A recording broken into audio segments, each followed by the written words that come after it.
Dans cette session, nous abordons deux questions essentielles pour accélérer les transitions énergétiques dans les pays en développement et émergents. La première, comment permettre à tous les habitants de notre planète de bénéficier d'une énergie durable et abordable. La seconde, comment concilier développement énergétique au sud et réduction des émissions mondiales de CO2.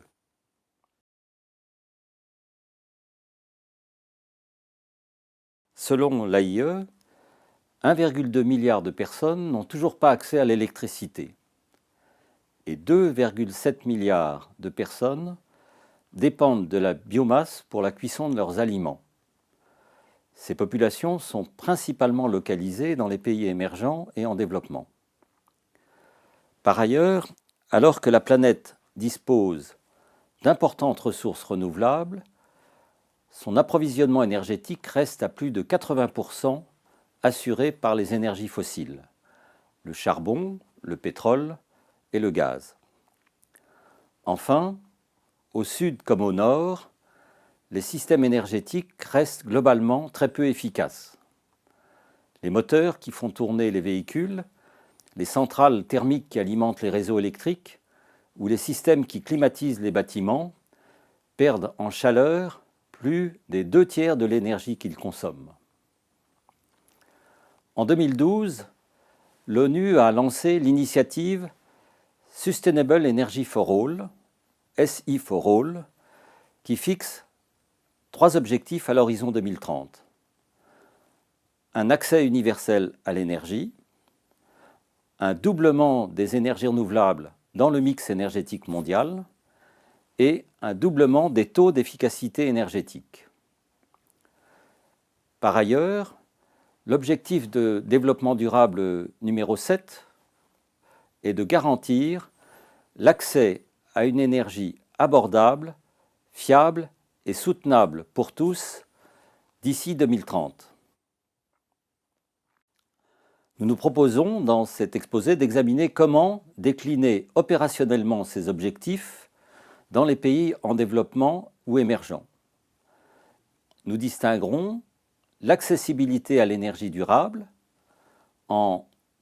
avec les volets électricité d'une part, combustible d'autre part, et le développement de l'énergie durable grâce au déploiement massif des filières renouvelables et d'efficacité énergétique.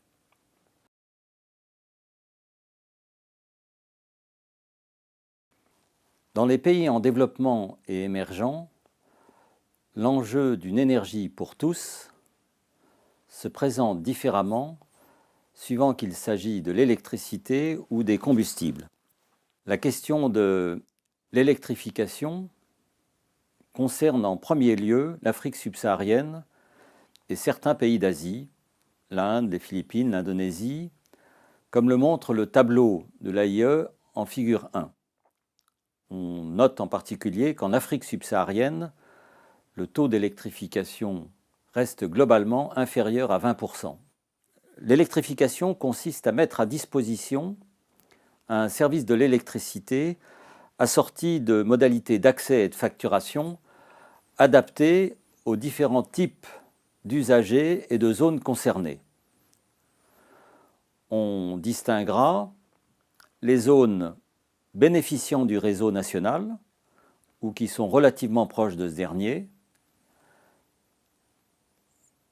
les centres urbains éloignés du réseau national.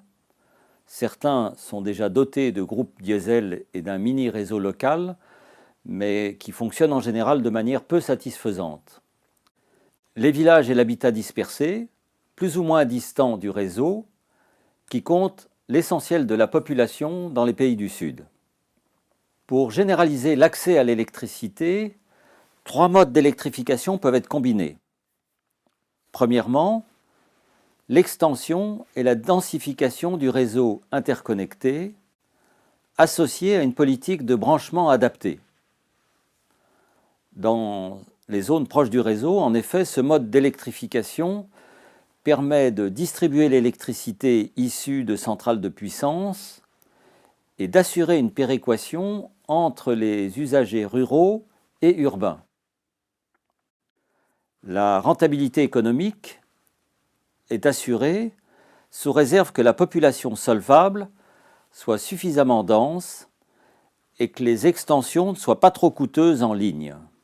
En second lieu, la distribution par un mini-réseau local, alimenté par une centrale isolée, est bien adaptée aux centres secondaires et bourgs qui sont trop éloignés pour bénéficier du réseau principal. Il s'agit alors de limiter l'usage du coûteux carburant fossile en développant des solutions hybrides à base de renouvelables, souvent solaires, et en intégrant dans le processus d'électrification des équipements économes en énergie, l'éclairage LED par exemple.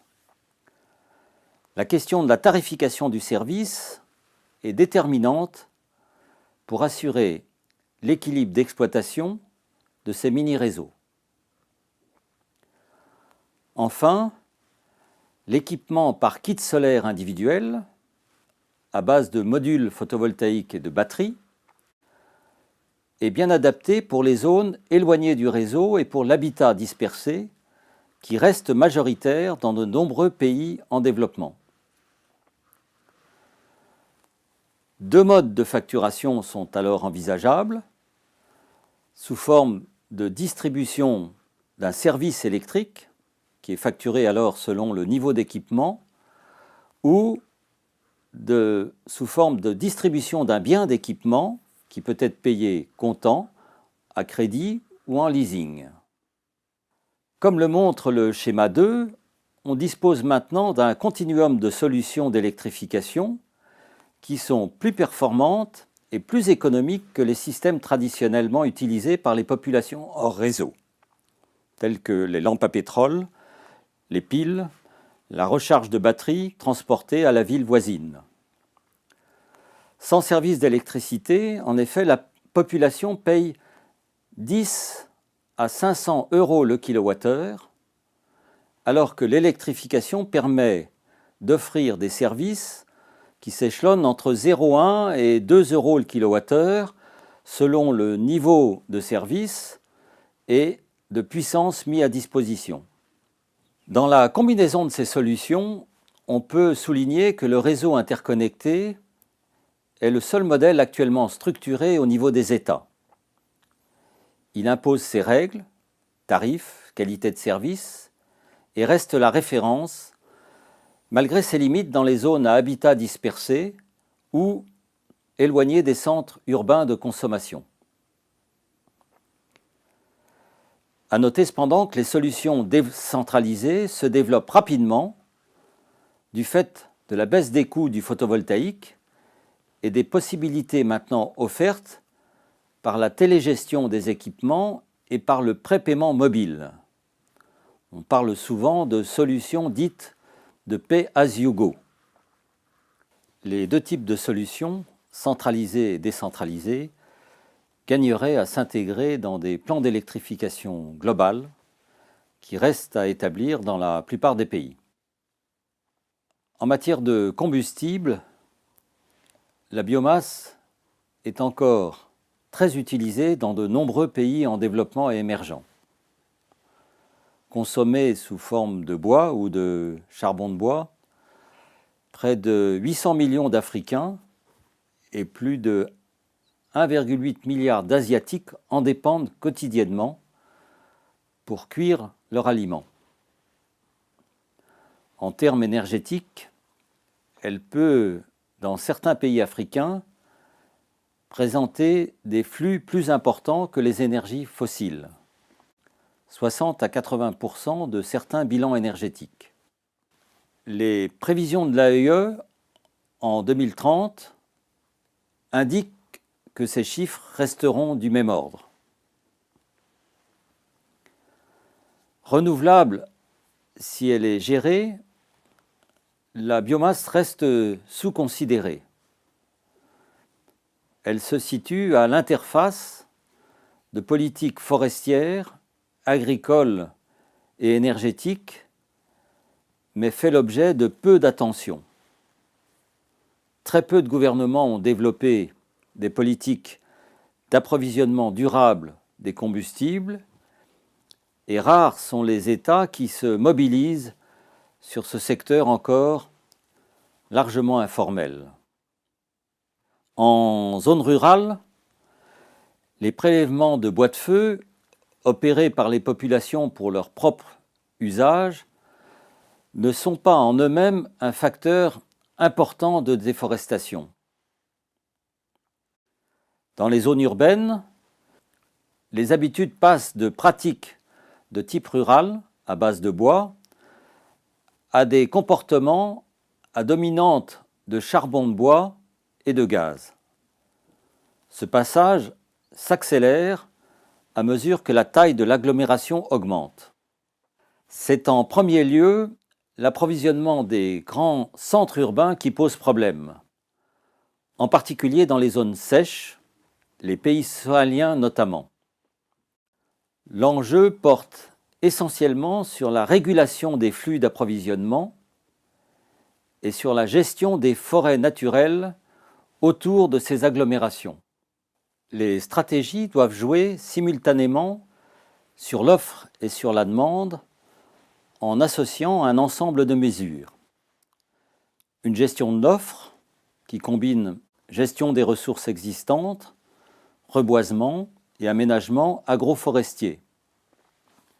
La production efficace de charbon de bois pour économiser la matière ligneuse, ainsi que des actions de maîtrise de la demande en intégrant les changements de pratiques culinaires et en appuyant la diffusion de foyers améliorés dans les grandes villes. La substitution de combustible est également à considérer pour certaines zones urbaines avec l'introduction du GPL ou de briquettes de déchets agricoles excédentaires. Examinons maintenant la seconde question, celle du déploiement massif de l'énergie durable. L'énergie durable résulte de constructions volontaristes associant énergie renouvelable et efficacité énergétique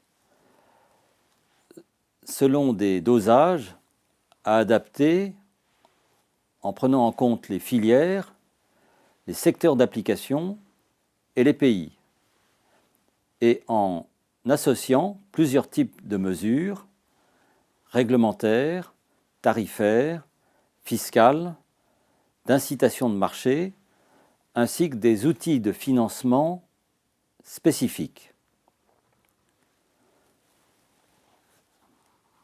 En premier lieu, il s'agit de traiter les filières d'énergie renouvelable dans leur diversité.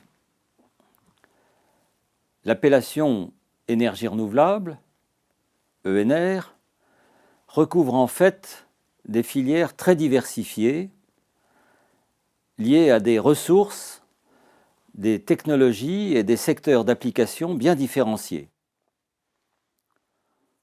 On peut en particulier souligner une répartition des ressources extrêmement variées, certaines couvrant l'ensemble du globe, la ressource solaire, ou de larges surfaces, la ressource en biomasse, alors que d'autres sont localisées dans des zones limitées bien spécifiques, l'hydroélectricité, l'éolien, la géothermie. On peut aussi remarquer le très vaste champ des puissances couvertes par les ENR, qui comptent des systèmes de très grande capacité, comme par exemple les barrages hydroélectriques de plusieurs dizaines de gigawatts, ou de très petits équipements de quelques watts, notamment avec le photovoltaïque. Enfin, il faut souligner une large fourchette de coûts de fourniture de l'énergie selon les ressources disponibles et les filières. Pour ce qui concerne les énergies intermittentes, solaires et éoliens, dont les coûts étaient historiquement plus élevés, on observe aujourd'hui une forte tendance à la baisse de ces coûts qui rendent ces filières très compétitives. Les énergies renouvelables conservent cependant la réputation d'être chères et d'exiger pour leur diffusion d'importantes subventions. Cette perception est erronée. Elle tient au fait que les systèmes renouvelables présentent des coûts d'investissement plus élevés que ceux à base d'énergie fossile. Leurs charges d'exploitation sont en revanche bien moindres et mieux maîtrisées. Les investissements en ENR, s'ils sont mis en œuvre de manière sélective, sont aujourd'hui économiques et se présentent souvent comme l'alternative la moins chère.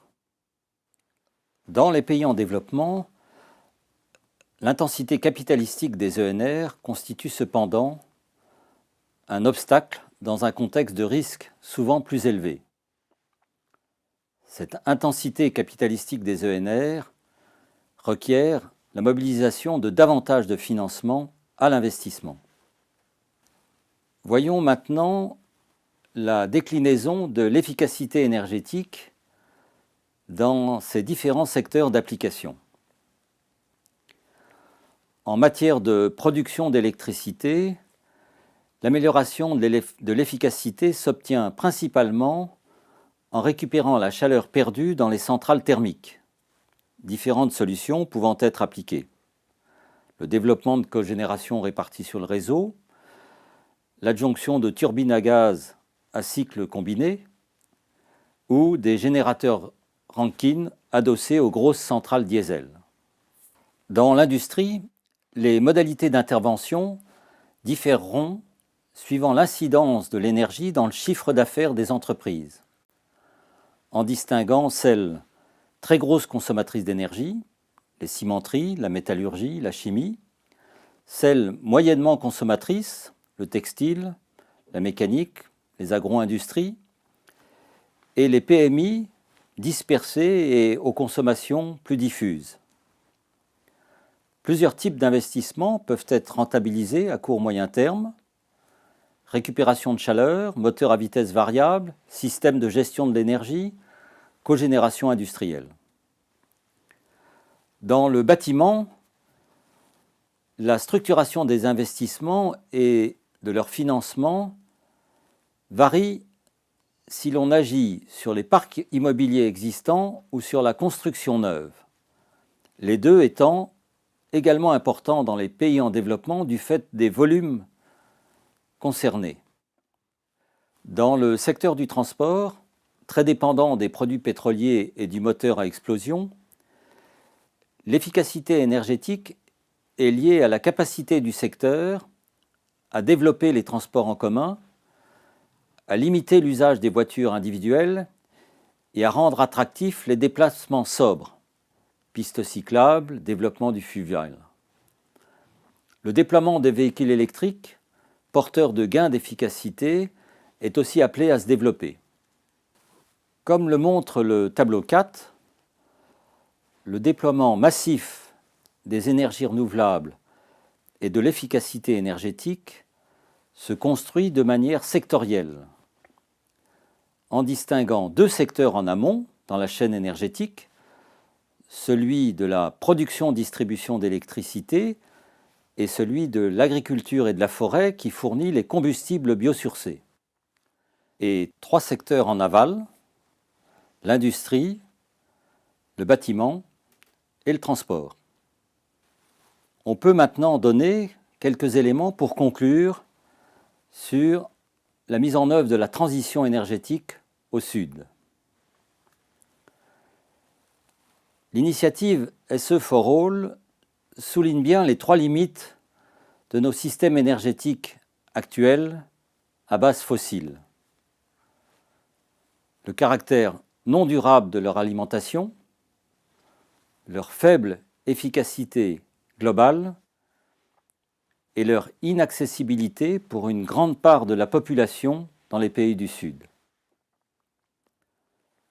Dans ces pays, la question de l'accessibilité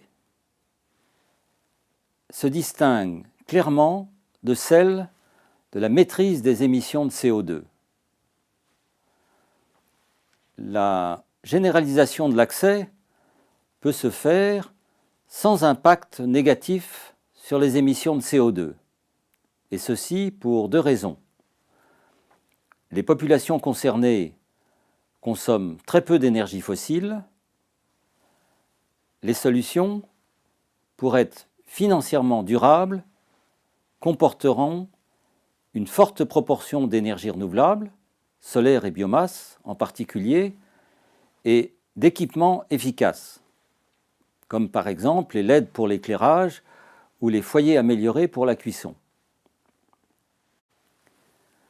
Si en 2012, les objectifs de SE for All paraissaient ambitieux, l'évolution des technologies et l'introduction d'innovations récentes permettent aujourd'hui d'escompter qu'ils peuvent être atteints, voire dépassés d'ici 2030. On peut citer à ce sujet de l'innovation l'intégration massive d'énergie intermittente dans les réseaux, la montée en puissance de l'électrification décentralisée et de sa télégestion, la construction de bâtiments intelligents ou le déploiement progressif de véhicules électriques. Il ne faut cependant pas sous-estimer les difficultés liées à la diffusion à grande échelle d'innovations qui bousculent l'économie des secteurs et les pratiques conventionnelles. Au sud comme au nord, l'accélération de la transition énergétique mérite d'être accompagnée et soutenue pour faciliter le développement de ces innovations et leur appropriation par le plus grand nombre. Merci.